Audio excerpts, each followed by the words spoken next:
In nomine Patris et Filii et Spiritus Sancti. Amém. Hoje celebramos então este Papa mártir de honra, né? Vamos dizer, porque o batismo sofreu, mas é honrado com o título de mártir por causa dos muitos padecimentos. Então, ocasião para nós de novo voltarmos a um dos nossos temas, que é justamente a situação atual da igreja. Vejo com alegria que pelo menos um bispo, pelo menos um bispo deste mundo, não sei de outro, agora parece ter falado abertamente em cisma, coisa que vimos falando já, ao menos desde a promulgação da Amoris Laetitia, da publicação de Amoris Laetitia. Publicação melhor que... Enfim, mas esse Dom Schneider passou no Brasil, mas é armênio, coisa parecida, e emérito. Então, temos pelo menos um primeiro bispo, diria, que fala abertamente, e diz ele que já vivemos em cisma. Não é que tenhamos que esperar o pronunciamento de um bispo.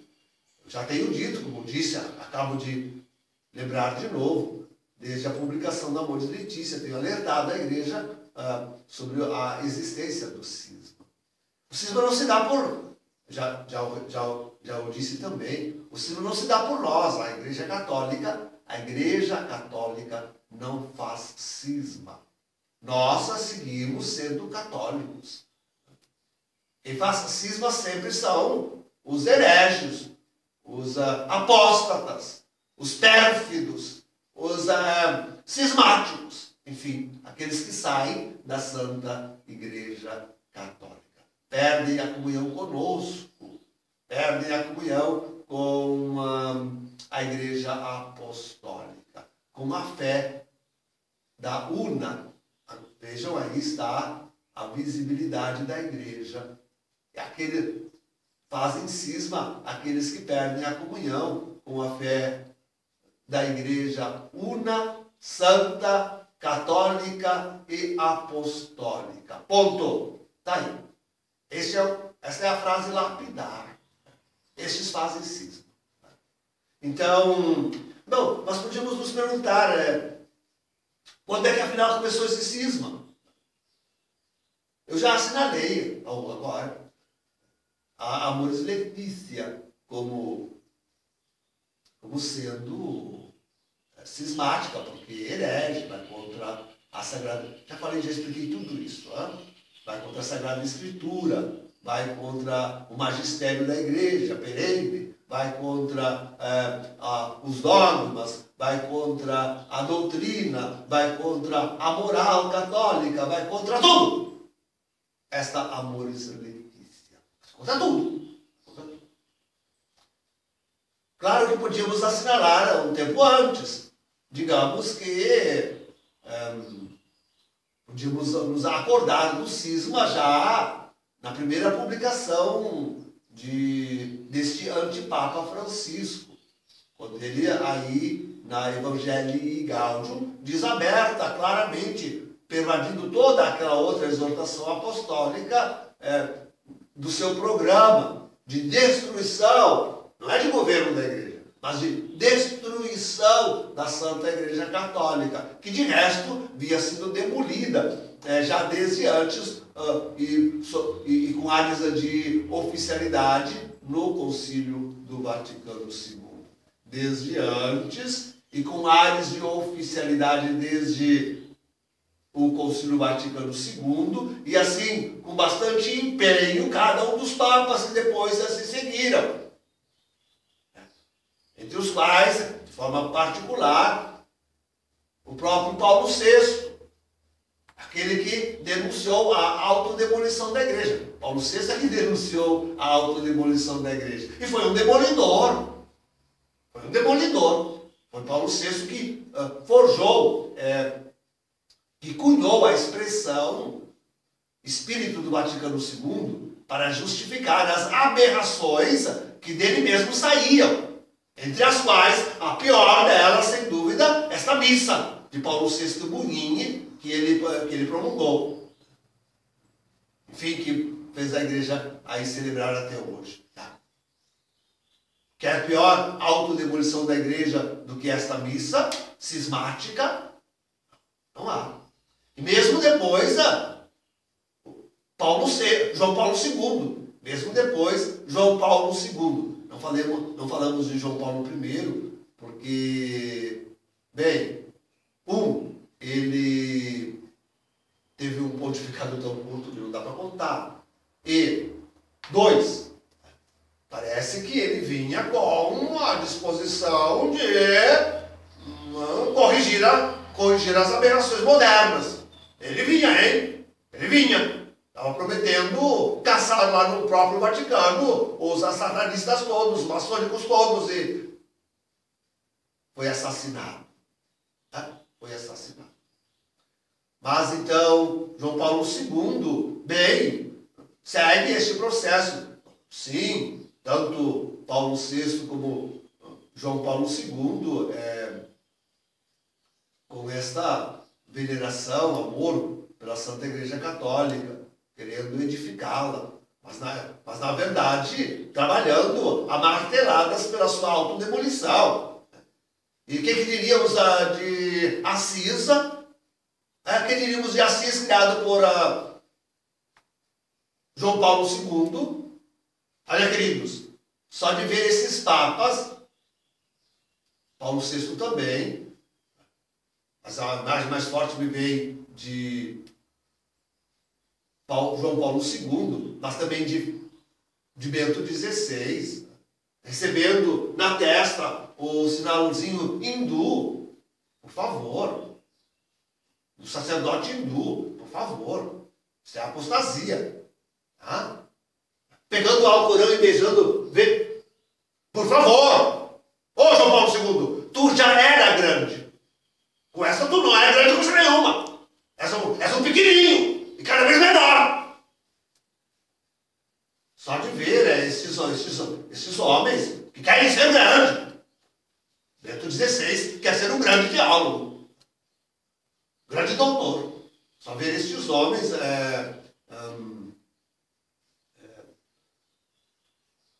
usando, até eu esqueço de tão furioso que fico quando lembro já uma ou outra coisa. Mas tem mais, tem muito mais, tem muito mais. Apostasia de heresia que estes homens fizeram. Tu também, Bento XVI. Ainda que eu quisera, no elenco de que estou falando, dizer que Bento XVI, talvez um pouco como João Paulo I, tenha visto, né, e estivesse tentando, iniciando uma tentativa, cercado de inimigos e de problemas, dentro e fora da igreja. Né?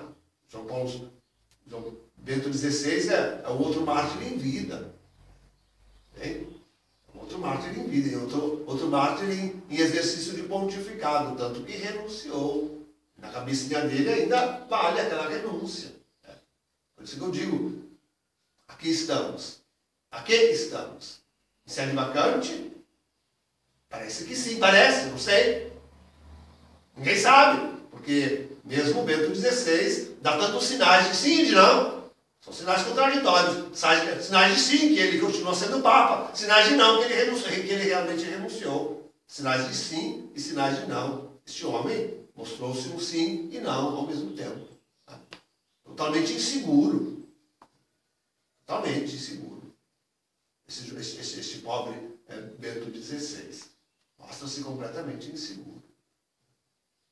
Mas então dizia que, contudo, ele mostrava sinais durante o seu pontificado de...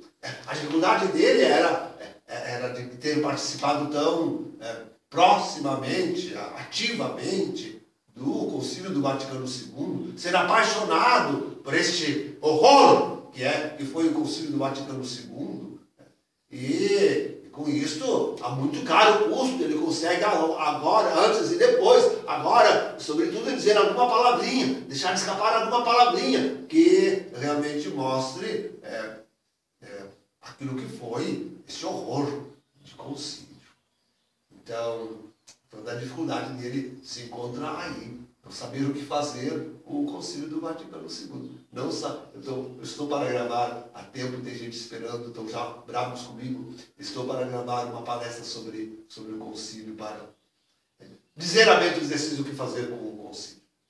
Mas e aí toda a igreja, a Bento XVI e a toda a igreja, o que fazer com o Concílio. Sim, estou para dizer isso. Mas sem saber o que fazer, estava Bento XVI nessa situação, querendo de alguma forma conduzir a igreja. Então, a gente podia dizer que essa autodemolição, surgida antes, oficializada no Vaticano II, e seguida por esses demolidores, que foram os papas pós-conciliares, quase todos eles. Tá? Sobretudo, dizia Paulo VI e João Paulo II.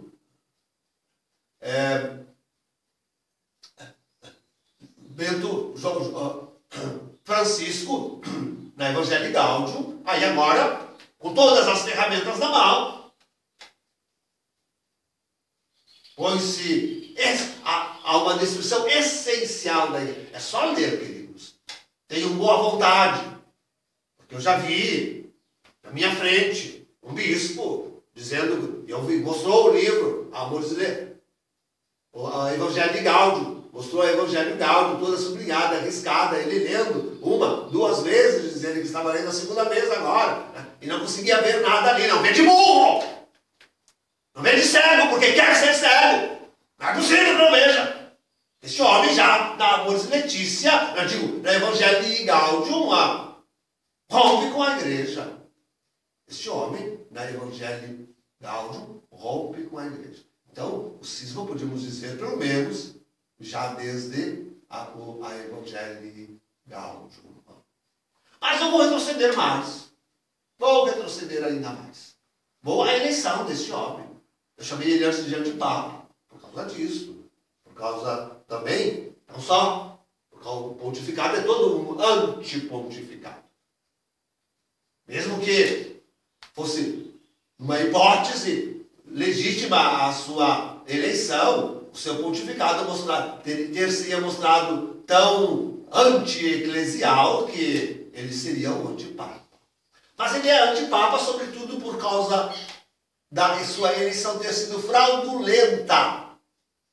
Ele é um usurpador do trono, que aliás ele não quis sentar, do trono de Pedro, da cadeira de Pedro que seja. Ele é um usurpador da cadeira da sede romana.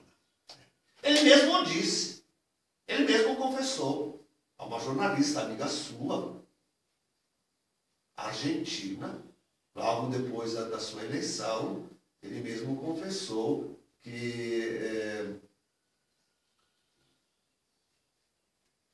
tinha sido eleito um outro, isto é, aquele cardeal que agora está lá em Milão, que foi meu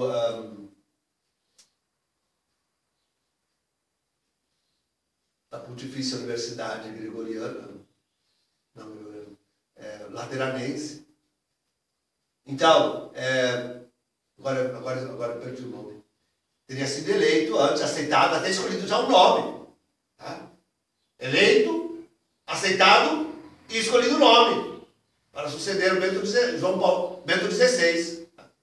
E então, por causa de um voto lá, a mais, em branco, o que não suspenderia a eleição, essa máfia de Galema, né, que colocou Francisco, conseguiu fazer uma revolução, reverter a coisa toda, e ainda, de novo, tudo contra as normas da eleição, a lei de eleição do sucessor de Pedro. Ainda naquele mesmo dia fizeram uma quinta votação, na qual saiu este antipapa. Então, já por isto é inválida a sua eleição. Mas já não só por isso. Também agora temos notícia não só do conclave, senão que daquilo que antecedeu o conclave. Aliás, a notícia até do conclave anterior. Aliás, a notícia até diante do conclave anterior. Porque já somos, e ao fim pelo menos ao fim do pontificado de João Paulo II, estava se formando esta quadrilha de bandidos, de cardeais bandidos, mafiosos, bandidos, apóstatas, cismáticos, e digam tudo o que disserem destes homens, que formaram depois, eles mesmos confessam, esta máfia legal. Clamaram já contra a eleição de Bento XVI, em pleno conclave, e já ali tentando, então, colocar este louco que é Jorge Mário Bergoglio, esse louco. Jorge, que nem devia ter ficado padre, quanto mais bispo. Jorge Mário Bergoglio. E não conseguiram. Bento XVI. Mas trabalharam durante todo o pontificado de Bento XVI para atrapalhá-lo. E atrapalharam de tal forma que, de fato, um ano antes já estava avisado de morte. Ou renuncia ou morre. E renunciou mesmo. E daí, então, claro, foram com toda a força para a eleição. E tudo isso ciente e colaborando Francisco. Portanto, excomungaram. Todos estes homens excomungadíssimos. Isso para não falarmos, por favor, do episcopado de Francisco aqui na Argentina. Tá? Completamente contra aquilo que a Santa Igreja ensina. Um bispo que, como tantos no mundo inteiro, desobedecem à Santa Igreja e ao Santo Padre. Francisco era um desobediente à Santa Igreja e ao Santo Padre durante o seu episcopado. Um franco desobediente da Igreja, das suas leis e do Santo Padre. Já excomungado como bispo esse homem era. Um nojo de homem. Não sei como alguém aguentava ele lá na Argentina. Tinham que ser argentinos mesmos para aguentá-lo. Agora, queridos, então temos aí, né? De repente datado realmente já, de repente não, com certeza datado já da própria eleição, o cisma. Entra um antipapa, assume o munus, a jurisdição petrina, um antipapa. Jorge Mário Bergoglio. Assume. Temos um cisma. Temos francamente delineado aí o cisma. Sem dúvida nenhuma. Temos o cisma. Então, desde então, vivemos um forte tempo de exceção, porque não se trata de um antipapa qualquer, nem de um cisma qualquer. Mas se trata de coisas, de realidades apocalípticas.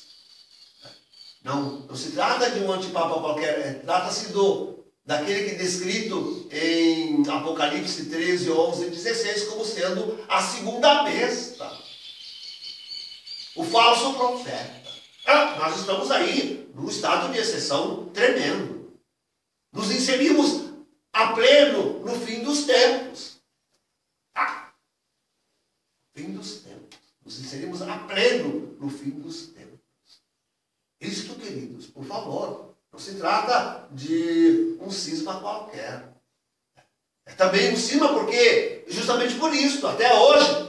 Agora então se manifesta um bispinho aí, emérito, se manifesta. E finalmente abre os olhos para dizer: estamos vivendo um cisma.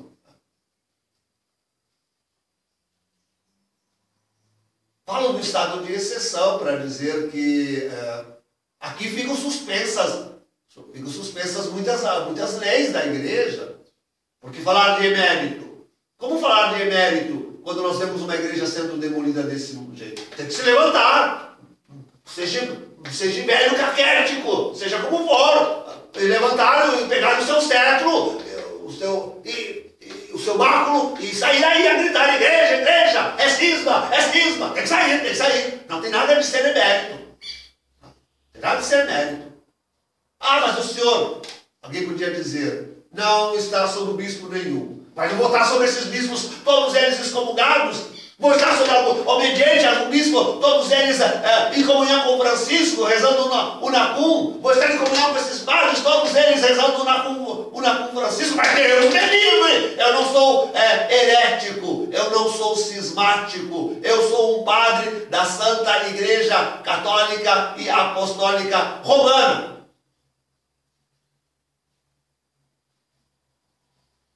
Passam no mesmo. Parece que estão ensaiando fazê-lo.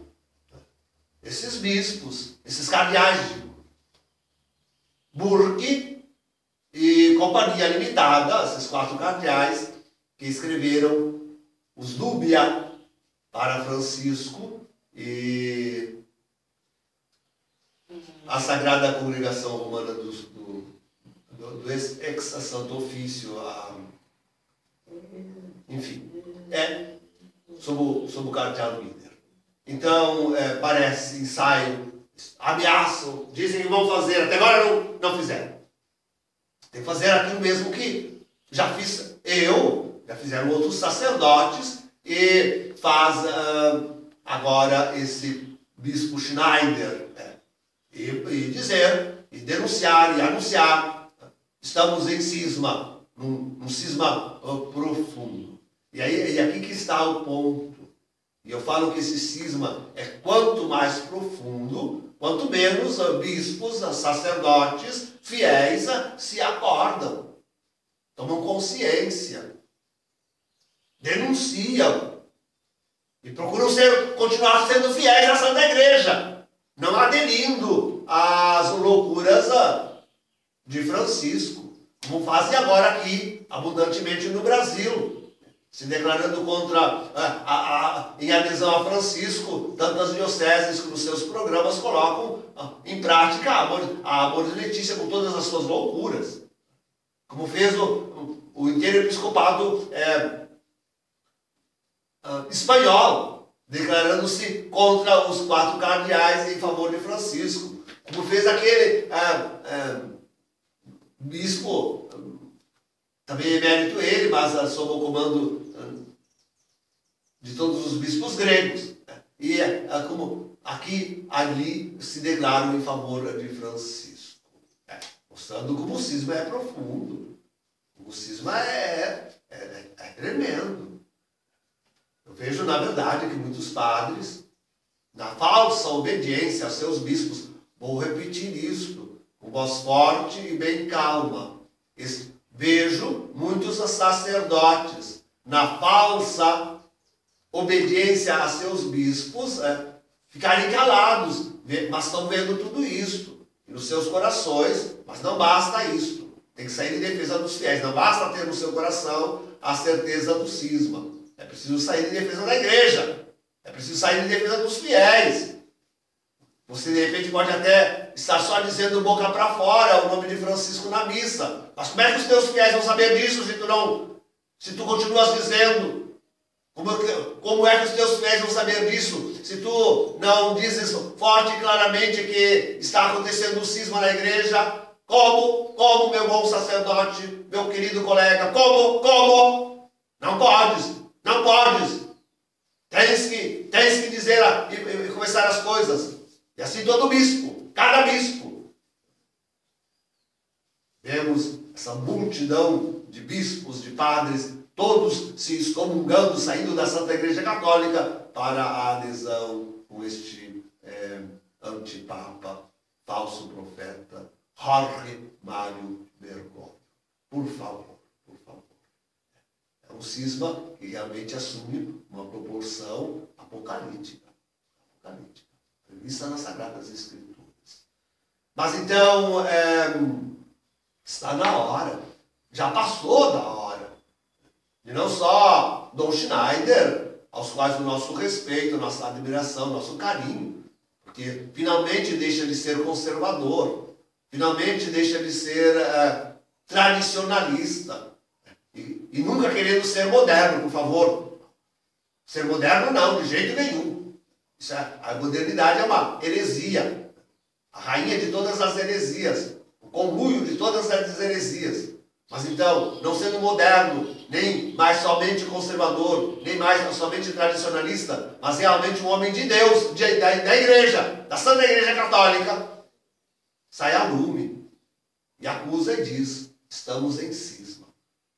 E outros bispos e padres tomem coragem e se unam a nós e preservemos a Santa Igreja Católica, que deve ser preservada até o retorno, que há de ser em breve, de Jesus nosso Senhor. Em nome do Pai, do Filho e do Espírito Santo. Amém.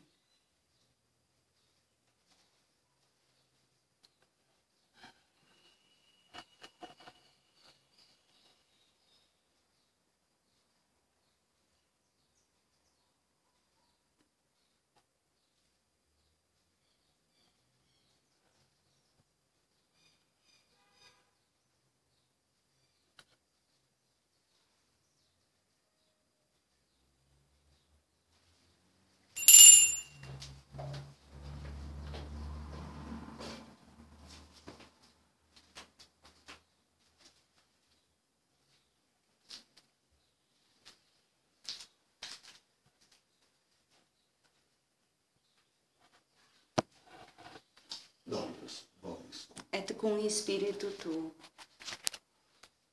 Oremos. Et Dei verba mea in ore tuo, et constituite super gentes et super regna, ut velas et dextras et edifici et plantes.